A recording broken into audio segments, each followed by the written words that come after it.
আসসালামু আলাইকুম। SEO basic tutorial. আমরা এই টিউটোরিয়ালে শিখব সাধারণত এসইও এর প্রাথমিক ধারণা ও কিভাবে এসইও করতে হয় এবং কেন এসইও করতে হয় ইত্যাদি। এসইও কি? এসইও হচ্ছে সার্চ ইঞ্জিন অপটিমাইজেশন। এখন বলা যায় যে সার্চ ইঞ্জিন কি? গুগল, ইয়াহু, আক্স ইত্যাদি হচ্ছে সার্চ ইঞ্জিন। এর মধ্যে গুগল সবচেয়ে জনপ্রিয় সার্চ ইঞ্জিন। সার্চ ইঞ্জিনের মাধ্যমে আপনি সার্চ ইঞ্জিনকে কোনো বিষয়ের উপর তথ্য জানতে চাইলে সে আপনাকে সেই অনুযায়ী সম্ভাব্য সবচেয়ে ভালো সাইটগুলো আপনার কাছে দেখাবে, সেই বিষয় সম্পর্কে জানতে পারবেন। মনে করুন আপনি গুগলে ওয়ার্ডপ্রেস বিগিনার টিউটোরিয়াল লিখে সার্চ দিলেন, তাহলে গুগল আপনাকে সেই সব সাইটের একটা লিস্ট দেখাবে যেগুলোর মধ্যে ওয়ার্ডপ্রেসের বিগিনিং টিউটোরিয়াল আছে। আর এটাই সার্চ ইঞ্জিনের কাজ, যা চাবো সেই অনুযায়ী সে আমাদেরকে সেই সব সাইটের রেজাল্ট দেখাবে। এখন বলা যায় যে সার্চ ইঞ্জিন অপটিমাইজেশন কি? তাহলে আবার আগের কথায় আসি। মনে করুন আপনি গুগল ওয়ার্ডপ্রেস বিগিনার টিউটোরিয়াল লিখে সার্চ দিলেন, এখন সে আপনাকে একটা রেজাল্ট দিল। লক্ষ্য করুন এখানে সবার আগে আছে wpbeginner.com সাইটটি। এখন এই সাইট এতগুলো সাইটের মধ্য থেকে যেভাবে কাজ করে গুগলের প্রথম পেজের প্রথমে এসেছে, এটাই সার্চ ইঞ্জিন অপটিমাইজেশন। অর্থাৎ গুগলে আপনি যেভাবে করে নিজের সাইটকে সবার উপরে প্রথম পেজে আনবেন, এই কাজটাকেই এসইও বা সার্চ ইঞ্জিন অপটিমাইজেশন বলে। সার্চ ইঞ্জিনের প্রয়োজনীয়তা।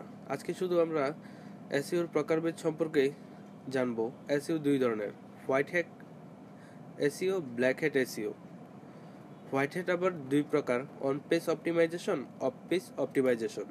White hat SEO search engine অপটিমাইজেশনের নিয়ম নীতি না ভেঙে যদি এসইও করা হয়, সেটা white hat SEO. White hat এসইওর মধ্যে সবচেয়ে বড় নিয়ম হচ্ছে এখানে সার্চ ইঞ্জিনের তুলনায় সাইটের কন্টেন্ট এবং অন্যান্য বিষয়ের উপর কাজ করতে হবে। হোয়াইট হ্যাট এসইও এর সবচেয়ে গুরুত্বপূর্ণ নিয়ম হচ্ছে এটি এমনভাবে তৈরি করুন যা ভিজিটরের জন্য উপকারী, সার্চ ইঞ্জিনের জন্য নয়। হোয়াইট হ্যাট এসইওর আরেক নাম হলো ethical SEO. Black hat SEO search ইঞ্জিনের নিয়মনীতি ভেঙে যে এসইও করা হয় তা হলো ব্ল্যাক হ্যাট এসইও। এটা আনএথিক্যাল উপায়, তাই এটার আরেক নাম আনএথিক্যাল এসইও। ব্ল্যাক হ্যাট এসইওর মাধ্যমে কোনো সাইট কখনো লং টার্ম ধরে টপ এসইও র্যাঙ্কিংয়ে থাকতে পারবে না। এটা শর্ট টাইমের জন্য সাইটকে এসইও র্যাঙ্কিংয়ে এগিয়ে থাকে। এই জন্য ব্ল্যাক হ্যাট এসইও করলে প্রতিনিয়ত নিজের সাইটকে নতুন নতুন এসইও করতে হয়।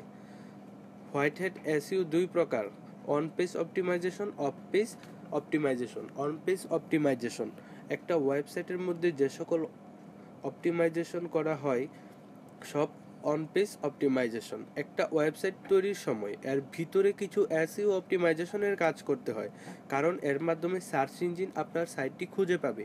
তাই একটা ওয়েবসাইটের ভিতরে এসইও এর যা কিছু করা হয় সব অন পেজ অপটিমাইজেশন। আর অফ পেজ অপটিমাইজেশন ওয়েবসাইটের বাইরে থেকে ওয়েবসাইটের জন্য যে সকল কাজ করা হয় সেগুলো হলো অফ পেজ অপটিমাইজেশন। একটা সাইটের ট্রাফিক কত বেশি, এর মূল্য সার্চ ইঞ্জিনের কাছে তত বেশি। এটা অনেকটা মার্কেটিংয়ের মতো, অর্থাৎ আপনার ওয়েবসাইটের প্রচারের জন্য যে মার্কেটিং করা হয় সেইটা হচ্ছে অফ পেজ অপটিমাইজেশন।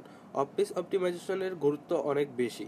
এর মাধ্যমে আপনার সাইটে প্রচুর ট্রাফিক বা ভিজিটর আনতে পারবেন, আর সাথে একটি সার্চ ইঞ্জিন বা র্যাঙ্কিংয়ে ওপরে উঠতেও সাহায্য করবে।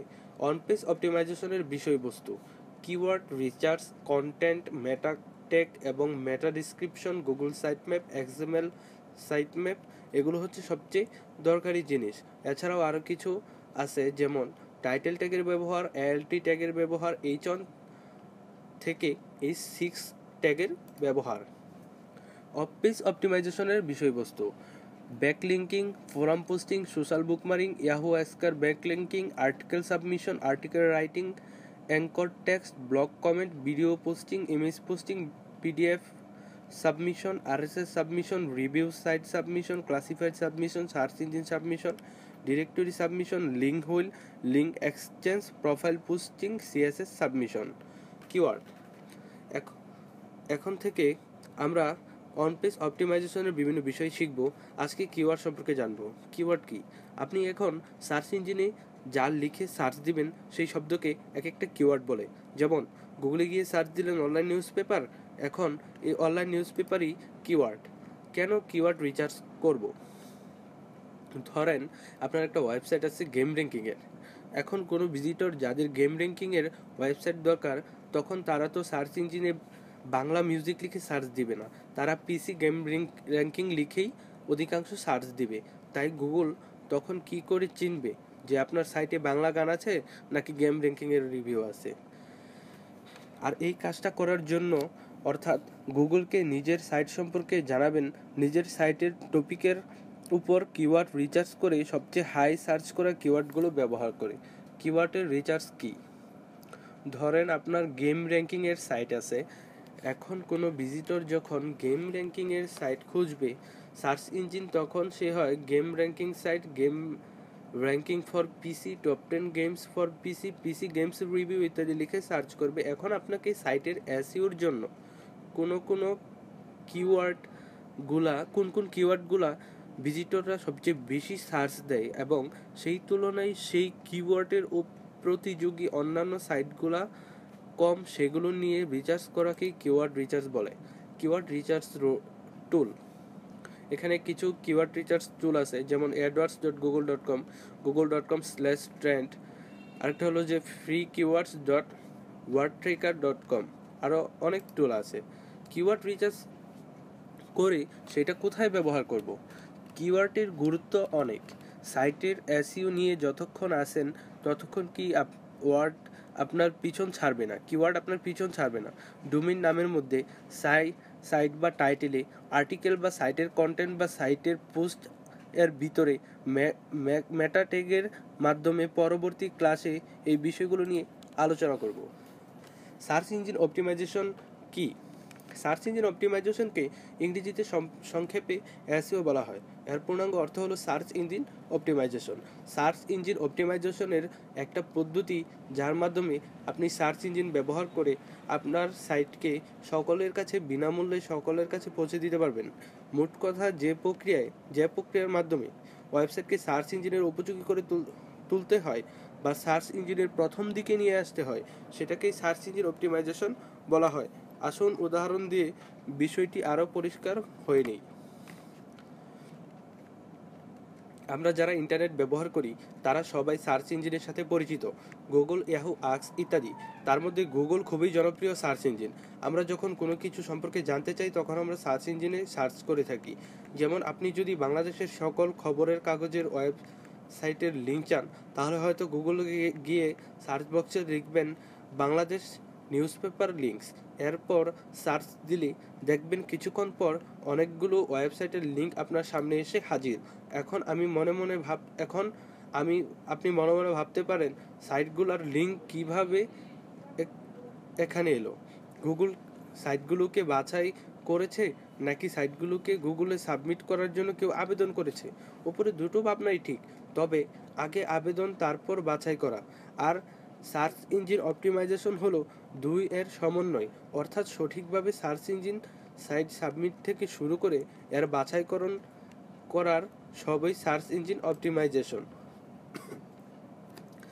সার্চ ইঞ্জিনে সাবমিট করা সকল সাইটকে গুগলের একটা লিস্ট বা ফলাফল প্রকাশ করে।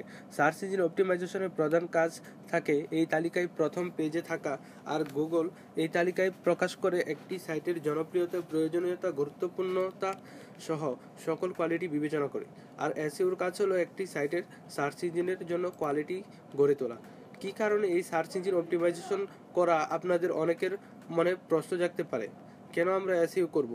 এর সহজ উত্তর হলো ওয়েবসাইটের ভিজিটর বা ট্রাফিক বাড়ানো। একটি ভিজিটর ছাড়া ওয়েবসাইটের কোনো মূল্য নেই, আর ভিজিটর বাড়ানোর মূলে রয়েছে সার্চ ইঞ্জিন অপটিমাইজেশনের গুরুত্ব। সার্চ ইঞ্জিন অপটিমাইজেশনের প্রধান উদ্দেশ্যগুলোর মধ্যে রয়েছে এর মাধ্যমে আপনার সাইটকে সকলের কাছে পৌঁছে দেওয়া, আপনার ওয়েবসাইটের জনপ্রিয়তা বৃদ্ধি করা, সাইটের ভিজিটর বৃদ্ধি করা, বিভিন্ন ধরনের অনলাইন আয় করার প্ল্যাটফর্ম হিসেবে কাজ করা, তথ্য বিনিময় ও প্রতিযোগিতায় টিকে থাকার শক্ত ভিত হিসাবে কাজ করে। সার্চ ইঞ্জিন কয় প্রকার? অনেকের মনেই প্রশ্ন আসতে পারে, সার্চ ইঞ্জিন কত প্রকার? অবশ্যই এই ধরনের প্রশ্ন করাটা স্বাভাবিক, অস্বাভাবিক কিছু না। সার্চ ইঞ্জিনকে আমরা মূলত 5 ভাগে ভাগ করতে পারি: ক্রলার নির্ভর search engine, directory search engine, hybrid search engine, meta search engine, specialty search engine. আমরা আবার এগুলো নিয়ে বিস্তারিত আলোচনা করব। ক্রলার নির্ভর সার্চ ইঞ্জিন। ক্রলার নির্ভর সার্চ ইঞ্জিন স্বয়ংক্রিয়ভাবে সফটওয়্যার প্রোগ্রামের মাধ্যমে এবং ওয়েব পেজ শ্রেণী বিভক্তকরণের মাধ্যমে জরিপ করে থাকে। এই ক্রলার নির্ভর কাজটি যেই কম্পিউটার প্রোগ্রামের মাধ্যমে করা হয় তাকে আমরা বিভিন্ন নামে চিনি, যেমন স্পাইডার্স, ক্রলার্স, রোবটস অথবা বোটস। এই ক্রলার নির্ভর সার্চ ইঞ্জিনের প্রধান এবং একমাত্র কাজ হলো নতুন নতুন ওয়েব পেজকে ইন্ডেক্স করা এবং সেটা কিওয়ার্ডের উপর নির্ভর করে সার্চ করে রেজাল্ট দেখানো।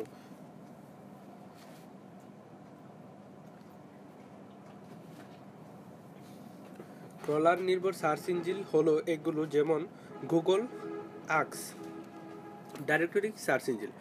ডিরেক্টরি সার্চ ইঞ্জিন মানবীয় সম্প্রদায় পরিচালিত এবং তারাই সিদ্ধান্ত নেয় কি বিষয়বস্তুতে সাইটে ব্যবহার করা হয়েছে এবং তারাই নির্দিষ্ট বিভাগে ডিরেক্টরি ডাটাবেসে সম্পাদন করে থাকে। উদাহরণস্বরূপ দুইটি ডিরেক্টরিসের নাম হলো Yahoo directory, open directory. Hybrid search engine. আমরা ইতিমধ্যে জেনে গেছি ক্রলার নির্ভর সার্চ ইঞ্জিন এবং ডাইরেক্টরি সার্চ ইঞ্জিনের কাজ, কিন্তু যখন ক্রলার নির্ভর সার্চ ইঞ্জিন এবং ডাইরেক্টরি সার্চ ইঞ্জিন একসাথে কাজ করে তাকে আমরা হাইব্রিড সার্চ ইঞ্জিন বলি। আমরা হাইব্রিড সার্চ ইঞ্জিনের উদাহরণস্বরূপ দেখতে পারি ইয়াহু, গুগল। মেটা search engine. Meta search engine অন্য সার্চ ইঞ্জিনের ফলাফল নিয়ে থাকে এবং সকল রেজাল্টকে একত্র করে রেজাল্ট দেখায়। মেটা ইঞ্জিনের উদাহরণ যেমন metacrawler.com, dogpil.com। Speciality search engine. Specialist search ইঞ্জিনের প্রধান কাজ নিশ রিলেটেড সার্চের কাঠামো উন্নয়ন করা। স্পেশালিস্ট সার্চ ইঞ্জিন অনেক ধরনের রয়েছে, যেমন শপিং নিশে হলো Froogle, Yahoo shopping, Bizrate, price grabber, price spy. Local সার্চে হলো এনজি পেজ, সার্চ এনজি, এনজিএস। ডোমেন নেম সার্চে হলো আইসার্ভ, free parking, freeware and shareware. Software সার্চে হলো টুইনকস আর cnetdownload.com। সার্চ ইঞ্জিন কিভাবে কাজ করে? এখন আপনাদের মনে প্রশ্ন আসতে পারে, সার্চ ইঞ্জিন গুগল কিভাবে কাজ করে? প্রতিটি সার্চ ইঞ্জিন একটি স্বকীয় ধরন আছে কাজ করার জন্য, তবে প্রায় সব সার্চ ইঞ্জিনে কর্মপদ্ধতির জন্য একই উপকরণ ব্যবহার করে থাকে। মূলত 3টি প্রধান সফটওয়্যারের মাধ্যমে কাজ করে থাকে সার্চ ইঞ্জিন সমূহ। আর 3টি সফটওয়্যার হলো spider software, index software, query software. এবার আমরা দেখি এরা কে কি কাজ করে। আর এদের সম্মিলিত কাজ হলো একটি সার্চ ইঞ্জিনের কাজ করে। Spider software. প্রথমে আসি স্পাইডার সফটওয়্যারের কথা। আমরা অনেকেই একে সার্চ বট বা রোবট হিসেবেও বলে থাকি। সাধারণত বলা হয় স্পাইডার সফটওয়্যার ওয়েবে ভেসে বেড়ায় এবং নতুন পেজ সন্ধান করে থাকে এবং তা সার্চ ইঞ্জিনে যোগ করে। আসলে মূলত সার্চ স্পাইডারের কাজ হলো একটি ওয়েব পেজের মধ্যকার সকল এলিমেন্টগুলোকে কালেকশন করা। এই ধরনের সফটওয়্যারগুলো ইন্টারনেট এক্সপ্লোরার, মোজিলা ফায়ারফক্স এবং গুগল ক্রোমের মতো কাজ করে। অর্থাৎ আপনার ব্রাউজারে যেমন কোনো পেজ আপনার ডিসপ্লের সামনে হাজির হওয়ার জন্য অনুরোধ করে, ঠিক তেমনি এটিও অনুরোধ করে একটি পেজকে। তবে এখানে পার্থক্য হলো স্পাইডার সফটওয়্যার কোন ডিজাইন, ইমেজ, ফ্ল্যাশ ইত্যাদির প্রতি কোনো আগ্রহ দেখায় না। সে শুধুমাত্র আগ্রহ দেখায় ওয়েবসাইটের HTML, টেক্সট, URL, লিঙ্ক এসবের প্রতি। এর আগ্রহ শুধুমাত্র টেক্সট, URL, লিঙ্ক এসবের প্রতি। আর এই সকল তথ্য জোগাড় করে স্পাইডার সফটওয়্যার। ইন্ডেক্স সফটওয়্যারের প্রধান কাজ হলো এটি ওয়েবসাইটের সকল ডাটাগুলোকে স্পাইডার থেকে গ্রহণ করে সার্চ ইঞ্জিনে সংরক্ষণ করে বা ক্যাচ করে রাখে। আসলে ইন্ডেক্স সফটওয়্যার স্পাইডার সফটওয়্যারের কালেক্ট ডাটা অ্যানালাইজ করে। স্পাইডার সফটওয়্যার যখন অনুরোধ করে, ইন্ডেক্স সফটওয়্যার তা অ্যানালাইজ করে। এখানে এক এক সার্চ ইঞ্জিন এক এক রকম অ্যালগোরিদম আছে, যেমন গুগল এবং বিং এর সিক্রেট অ্যালগোরিদম আছে। ইন্ডেক্স সফটওয়্যারের কোনো পেজের টেক্সট, লিঙ্ক, ইউআরএল বা স্পাইডার সফটওয়্যার দেয়, সেগুলো অ্যানালাইজ করে স্কোরিং করে মানুষ যা সার্চ করছে তার সাথে এই পেজটি কতটুকু সম্পর্কযুক্ত এবং গুরুত্বপূর্ণ। সুতরাং ইন্ডেক্স সফটওয়্যার তাই স্কোরিং করে যা স্পাইডার সফটওয়্যার কালেক্ট করে, কোয়েরি সফটওয়্যার। আমরা যখন কোনো সার্চ ইঞ্জিনে কোনো কিছু লিখে থাকি তখন এটাকে দেখে, যখন আমরা কোনো কিছু লিখে সার্চ দিই তখন কোয়েরি সফটওয়্যার ইন্ডেক্স সফটওয়্যার থেকে ডাটাগুলো অ্যানালাইজ করে সবচেয়ে রিভিলেন্ট রেজাল্ট প্রকাশ করে। তার মানে প্রথমে স্পাইডার সফটওয়্যার একটি ওয়েব পেজের সকল তথ্য কালেকশন করে যাচাই বাছাইয়ের জন্য ইন্ডেক্স সফটে পাঠায় এবং ইন্ডেক্স সফটটা অ্যানালাইজ করে লিস্টিং করে কোয়েরি সফটওয়্যারের প্রয়োজন অনুসারে তা ভিজিটরের কাছে প্রদর্শন করে। এখন কথা হলো যে সার্চ ইঞ্জিন অপটিমাইজেশন এলিমেন্টস। এখন আমরা সার্চ ইঞ্জিনের এলিমেন্টস নিয়ে আলোচনা করব। সার্চ ইঞ্জিনের এলিমেন্টসগুলো হলো HTML content, title, description and meta text, internal links, structure, external links, site map, link building, content, keywords, anchor text. আমাদের এসইওর প্রথম পর্ব শেষ করলাম। ভালো লেগে থাকলে সাবস্ক্রাইব করুন, কমেন্ট করুন ও শেয়ার করুন। আজকে এই পর্যন্তই। ধন্যবাদ। আসসালামু আলাইকুম।